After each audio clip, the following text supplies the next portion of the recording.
Hi guys, what's up? Welcome back to another video. Today you join me in the 2023 Genesis G70 Shooting Brake. A very svelte looking estate style car, almost like a coupe if you like, but comes up against some pretty tough competition with the BMW 3 Series and the Audi A4 and the like. Now I'm sure you know all about Genesis if you're here, but if you don't, let me fill you in. They're pretty much the luxury subsidiary of Hyundai, which effectively is like Lexus's to Toyota. As of recording, this is the oldest car in their lineup. And sadly, as much as I love this thing, I'm not sure that I could recommend it just based on how good the rivals are right now. But that doesn't mean to say that this isn't a good car in its own right. So let's crack on and talk about it then. Firstly, what sets the Genesis buying experience apart is you get 5 years worry-free motoring. So you get a 5-year unlimited mileage warranty, you get 5 years servicing, and they even come to your house to collect the car and also drop you another Genesis courtesy car. So in the UK right now, new pricing starts from around £43,000, and it has crept up a little bit. It used to be slightly less than its rivals, but now it's about on par. However, you can only now get the sports trim with a certain engine. The one that I'm sitting in here today is the slightly older luxury model. So here's the thing, all the tech and the safety gear you get as standard is really good because it's all Hyundai, and you just heard some of it kicking in there when I'm straying over the lanes. Options you can spec include the panoramic roof, which is about £950, the Lexicon 15-speaker audio system, which is very good, which is around £790. Comfort seat pack is quite expensive at over £2,000, but it comes with things like the full recline, the 4-way electric lumbar, the adjustable electric steering wheel, and also heated rear seats as well. So there's a few bits in there. You can also opt for Napa leather pack with quilted, which is what I have in this car. But then there's the big one, innovation pack. Now this is a big Genesis option, around £2,500, and this one gets you the surround 360-degree camera, which is absolutely exceptional, a blind spot cameras on the dashboard when you change lanes, the 3D cluster, which shows a bit of depth of field effect when you're sitting in the car looking at it. It won't come across on camera, but it is a nice effect. A nice head-up display, which does have blind spot monitoring on there as well, and traffic sign recognition, and also intelligent LED front lights. It's the main pack that I always recommend when looking for any new or used Genesis. However, this 10.25-inch infotainment display is standard across the range, as is a lot of the driving tech that you see, including the one-touch highway assist on the steering wheel, which I always love on these cars. You can literally just press one button, the car will start steering itself, has front assist and all that. You can turn it off with the same button, no faffing about in menus, lovely. So here in the UK, all the drivetrain options have also gone down the pan as well. The one I'm driving here today is a 2.2 litre diesel, which returns 197 brake horsepower, 0 to 60 in around 7.7 seconds, a decent amount of torque and a claimed MPG figure of around 41. However, in my testing, I've been getting more like 35, which isn't particularly great with mixed driving. It's also a very unrefined diesel, so it doesn't feel like a very good match for this car, to be honest with you. There is also a 2 litre turbo with just under 200 horsepower, which is quite sluggish, over 9 seconds to 60. The only option you can order new now is a 2 litre turbo petrol, which has no hybrid option at all. It's just a standard petrol, 245 horsepower, a relatively brisk 0 to 60 in 6.4, and a return of around 33 mpg, so definitely not the most economical car. All cars are equipped with an 8-speed standard torque converter automatic, which isn't too bad, and also have rear-wheel drive only. There's no all-wheel drive options, there's no electric yet, and there's no hybrid at all. So it just makes this a little bit of an outdated platform. It's based on the Kia Stinger, so handling, as you can expect, is pretty good, and it's just a shame that we don't get the 3.3 litre twin-turbo V6 option that they do over in the States. What's worse is it's 37% benefit in kind for company car users across the board, so it's not even appealing in that respect. But let's not get bogged down with the old-fashioned power plant for a minute. Will you just look at this thing? I think it's absolutely gorgeous. And very Bentley-like. People always mistake it for the Bentleys, as they do with many Genesis cars. And yeah, it's just one of those things. It's just very pretty. It's so different to its rivals. You see a million BMW 3 Series everywhere in C-classes. They're absolutely everywhere you go. I can probably spot one in the next 10 seconds driving down this road, but you're not going to see another one of these. It looks fantastic in this silver paint. I'm not usually a fan of silver, but this one really sparkles. It really pops in the sun. It just looks sensational. And these wheels are perfect for this car as well. They're 19s and they're equipped with Michelin Pilot Sport 5s from factory, which is really welcome. And they just look fantastic on this car. The body lines, it just looks right. I think they've done a cracking job with it. There's not really many other shooting brake cars out there, is there now? You've got the Arteon shooting brake, and you've also got the CLA shooting brake. I think they still do that. But it's a body style that's kind of faded away because I guess it's like a less practical estate, really. but they do just look good, and it's a nice compromise, I feel. Everyone who sees it, they're always in awe of how it looks. I do just think it looks absolutely fantastic, especially with the LED lights front and rear, and things just carry on getting good when you step inside. Although it definitely feels a little bit cramped in here compared to the rival cars, it does look really nice.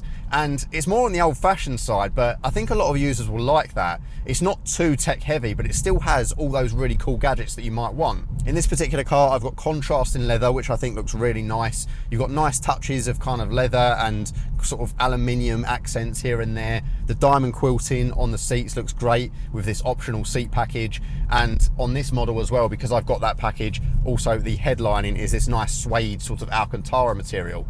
All comes together really nicely. The Genesis dials are always really nice as well. They're not quite as comprehensive as Volkswagen Audi Group stuff. You know, you don't get all of the fancy bits and bobs in terms of your maps on that center screen and things like that. But the head-up display and this provide enough information, and they look really nice as well. There's a couple of different modes to walk through. You've got an eco mode, which does change it for the worse, I think.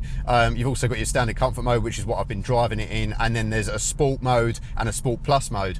Sport mode and sport plus firm things up a little bit, tighten up the steering, and also hang the gears, which isn't really practical on this diesel model, but I'm sure makes a nice driving experience on the petrol. Also with this comfort seat pack, the sports package hugs you in a little bit with these adjustable electric side bolsters, which is pretty cool. The 3D effect on this display, even though it does lower the resolution a bit, it does make it look really premium because things do really pop out at you. I like the widescreen format of the display, although in this one, unlike most other Genesis models, there's no click wheel or iDrive style system in the middle to control it with. It is all touchscreen, which is a little bit disappointing because that's something I've praised all of their other models for. But again, this is their oldest in the range, and you can tell by the layout in here. One thing I will say though is the climate controls are perfection. They're so good. The layout, I absolutely love. It's all physical buttons, physical dials, and it's all easy to reach and angle towards me. You've got simple buttons for your heated and ventilated seats, which are stacked on each side of the cabin. You've also got your heated steering wheel button there, and you can sync, you can turn it off with one physical button, change the temperature, and it comes up on the screen. Maybe I would like a little screen inside the dials to show the temperature rather than integrating it in the infotainment, but that's nitpicking. It's all easy to reach, it's here, and it all works flawlessly. No capacitive rubbish. There's also some shortcut buttons for your infotainment, which make things quite easy to use with a physical volume knob and tuner knob. And also there's your typical Kia Hyundai style buttons on the steering wheel and on the dash, which you can customize to a shortcut of your preference. Most of the materials are pretty nice, even kind of in the lower parts of the car. It feels pretty good all round. I mean, it's not the most premium ever, but the quilted leather in this particular one does help, and you've got contrast stitching everywhere. And yeah, all the material, there's not really much cheap, horrible plastic. Even down low, it's not the worst I've ever felt by a long way. The only thing that does let it down a bit is some of the switch gear in here just doesn't feel up to scratch for this market of car. So for example, the handbrake button, the parking brake switch, it creaks and groans as I pull it, and even though it looks like aluminium, I'm convinced it's plastic.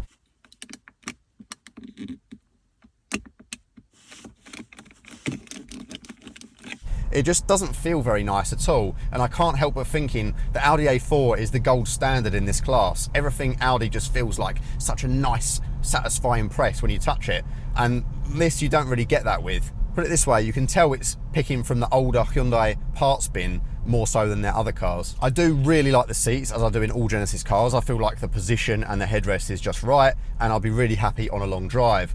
The electric adjustment is good as well, and I can get quite a high seating position, which I quite like, but it does go quite low too. The optional Lexicon audio is really good, and as I say, whilst it feels like a little bit more of an old school car, you do still have all the newer tech that makes it feel modern enough. Everything's just kind of where you expect it to be. The practicality's not so fantastic, so as I say, it's quite cramped. Even up here in the front, there's a big divide with this center console, and the door bin's relatively shallow, relatively small. I can just about fit my bottle in there. Glove box, I mean, it's more of a compartment, I would call it. It's not very deep, and you've got a space for a large wireless charging phone here, which is good. It's not too cramped there, and you do get USB-A and also a 180 watt 12 volt socket there as well. So it could be worse. It just isn't the best in class. This center console as well, quite shallow, not a very practical space, and no USB-C. The Practicality story continues in the back, so whilst visibility is decent, there is a large C-pillar which I can't get my head round, but the blind spot cameras and the blind spot assist in the mirrors and all the beeping and all that, it does help you when it comes to visibility on the outside, and it doesn't feel too difficult to park, especially with the 360 cam, which is definitely one of the best in class. However, yeah, get to the boot and things aren't too great. So it's a very weird shaped gap. It's got an electric tailgate, which is nice, but you open it up and the actual shape of it and the way you load it is slightly cramped, and also there's a big load lip as well. When you fold the seats down, things get a lot better. So with the seats up, the space you get back there is actually worse than some of its saloon rivals, which is quite shocking really, just because of the way it opens. But when you fold the seats down, things are kind of similar to the rivals, just with a more awkward opening. It's not going to be as practical to load as something like an A4 Avant or a C-Class Estate, something like that. But there's still loads of space with the seats folded. It's a 40-20-40 split, so you can have some customization there, much like the rivals. And also, you've got the opportunity to fold just the middle down as a ski hatch if you want to, which you don't see in too many modern cars anymore. And with the seats fully flat, it creates almost a flat loading floor. It's got a little bit of a hump to it, but the carpet kind of moves around to help with that. And overall, it's not the worst space in the world to load. And I think for some people, just the really nice felt looks will be enough to make the compromise. It does definitely look a lot more interesting than your traditional estate car. In terms of rear actual passenger space, obviously it's a little bit cramped as well because of the sweeping roof line and so on. So back there, I do have enough space, just about at 6 foot, to sit behind myself, which is always good news. But the headroom is very limited. I've probably got like an inch at best. And yeah, I wouldn't like to do it for a really long journey. There's also a big transmission hump in the middle, so not ideal for 3 passengers back there. But obviously this is going to be more spacious in terms of cargo than the G70 Saloon and many a saloon rival. So if you're looking for a nice middle ground and you don't want to go for a full estate, maybe this is it. Well, let's move on then to drive and experience.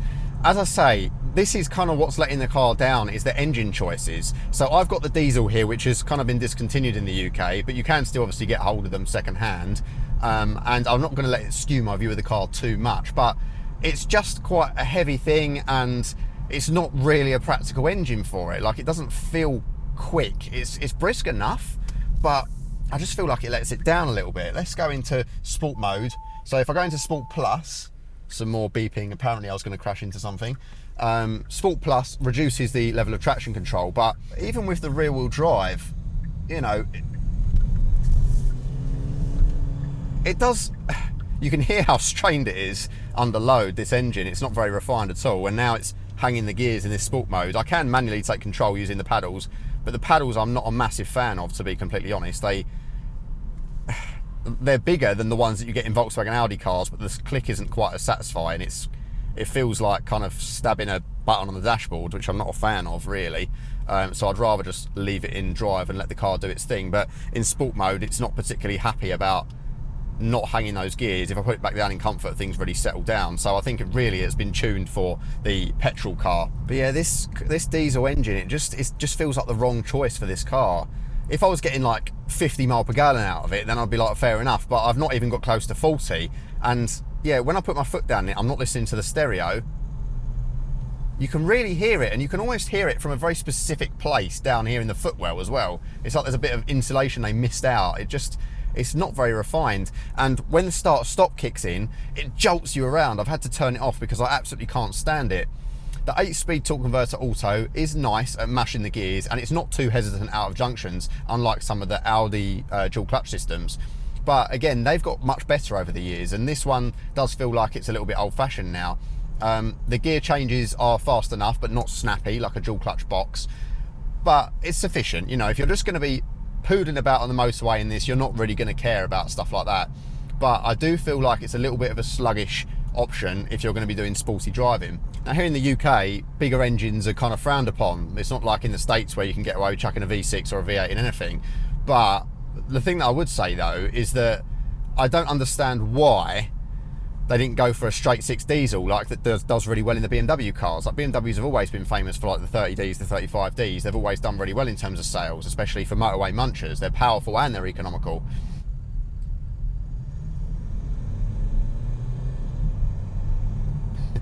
yeah, they do just need to come in with like a hybrid option, whether it be mild hybrid or plug-in hybrid or an electric option, because all of their electric stuff is really good. They just need to catch up with kind of the rest of them. Overall though, the ride is quite nice. It's not too firm, but you can still chuck it around and enjoy it, and the rear-wheel drive does help with that. And it soaks up the bumps reasonably well, especially on these 19s, so you can go for smaller wheels if you want to. Overall, I've got nothing to complain about. I think as a daily driver, it's pretty decent, and the body roll isn't too intense either. Let's start chucking it down some more complex country roads and see what happens. Right, I'm going to put it back into Sport Plus with traction. Honestly, this engine, it's definitely not bad. I mean, it's no 3 Series, but it does still handle quite nicely. The steering is kind of numb, I will say that. It doesn't feel like it's, you know, you don't get a lot of texture through the wheel and things like that, which is a shame. But again, most people are going to be using this as a cruiser, not something to hack around in. It just would be nice if there was the option to tighten up that feel a little bit. You know, even in the sportiest setting, I'm struggling to feel what's going on with the front wheels. I'm just feeling more of what's going on under power with the rear. And to be fair, even with traction off, the rear doesn't often want to even step out. It's not really got enough power for that, I don't think. As you can hear, this diesel sounds a little bit more 2005 Passat than it does 2024. But yeah, I mean, it does press on. There's a decent amount of torque. Braking feels pretty good. Back starts to squirrel a little bit under too firm braking, but yeah, it's relatively confidence inspiring for the size, the weight in the car. Only thing I would say is round town they can be a little bit grabby, especially at low speeds, and you do get that incessant beeping all the time from all of the safety tech. That's one thing that does drive me a bit bonkers about these. Yeah, the back doesn't want to kick out, but it does feel quite engaging. It's quite fun. You can still chuck it around and do some bits with it. Obviously the petrol engine would be much more suited to this style of driving. If you're just motorway munching, the only thing that I would say is that it can be a little bit fidgety at times, but overall you could do some really good miles in this and it'd be pretty happy, and I would be pretty happy in this nice comfy seat as well. Go on then, let's stick her back down into comfort mode and just breeze on out through the rest of this review. As I say, it's one of them things, right? I think it's a really difficult car to recommend just because it's so outdated in terms of the competition. Even though you do get the updated tech in here, which makes it a nice blend of old and new, some people will be disappointed with the kind of cramped space and also the lack of modern kind of touch amenities and things like that. But for someone who's looking for a car that's a little bit more old-fashioned, something that's different and something that's really stylish and classy, I think this is a decent option. The sort of person who prefers a Bentley to a modern Lexus, for example. I really love this car, mainly because of how it looks and just how it makes me feel when I'm driving it. It's something different that you don't see on the roads everywhere, and the actual driving experience is pretty nice too. Every time I park it up, I look back at it because I think it's so pretty, and I just love people asking me questions about it. I like that people think that it's much more expensive than it is, and I would definitely agree, it does look it too. And I like that even though this interior is a little bit outdated, it does still look quite classy. And overall this week I've been happy doing lots of miles in it. But the trouble is, I just can't recommend it, can I? Because for the same money, a BMW 3 Series is going to be a more modern car with a nicer driving experience and more choices of engine and drivetrain, including plug-in hybrids. And an A4 is going to be nicer quality. So what case do I have for this really, other than it looks good? I don't know. If it was my own money, I just couldn't justify it, which is a shame because I think it really looks great and I think it is a nice car to live with. And it's definitely that nice compromise of practicality and beauty. I guess it's one of those cars that makes a decent proposition as a used car bargain. I've seen them as low as around 23, 24 grand for one that's only a couple of years old, so it might be worth shopping around if that's the case, but 43 plus new? Nah, I couldn't stomach it.